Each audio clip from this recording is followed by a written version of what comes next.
الحمد لله رب العالمين والعاقبة للمتقين والصلاة والسلام على سيد الأنبياء والمرسلين جزا الله عنا سيدنا ومولانا محمد صلى الله تعالى عليه وآله وسلم ما هو أهله الصلاة والسلام عليك يا رسول الله. اللهم ربنا آتنا في الدنيا حسنة وفي الآخرة حسنة وقنا عذاب النار وقنا عذاب القبر وقنا عذاب الحشر وقنا عذاب الميزان. یہ الہ العالمین اب جو کھڑے ہو کے سورہ یاسین کی تلاوت کی تدریب بلند و بارگاہ میں پیش کرتا ہوں، قبول و منظور فرما، اس کے اجر و ثواب تو اپنے شاہ نشان عطا فرما مولا، جو تو نے ثواب عطا فرمائے تیرے محبوب صلی اللہ علیہ وآلہ وسلم کی بارگاہ بے قسم نام ہدیۃ توفۃ نظرانۃ عقیدۃ عدد پیش کرتا ہوں، قبول و منظور فرما۔ آپ کی وسیلے سے آپ کے والدین کریمین طیبین طاہرین، آپ کے ازواج مطہرات، آپ کے صحابہ کرام، صحابیہ، تابعین، تبع تابعین والعلماء، تمام سلاسل کے بزرگان دین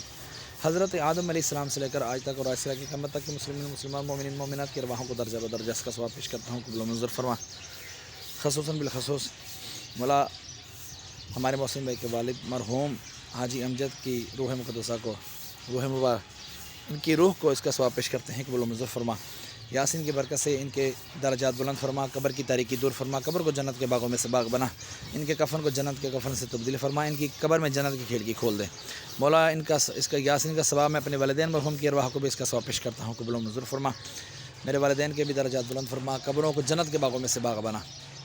جن کے لیے کوئی دعا کرنے والا نہیں ان کو بھی اس کا ثواب پیش کرتے ہیں، قبول و منظور فرما۔ پورے میانی صاحب میں جتنے تیرے بندے بندیاں اہل ایمان کی حالت میں دنیا سے رخصت ہوئی، تمام کی ارواحوں کو بھی اس کا ثواب پیش کرتے ہیں، قبول و منظور فرما۔ وصلی اللہ تعالی علی خیر خلقہ محمد وعلی آلہ واصحابہ اجمعین برحمتک یا ارحم الراحمین۔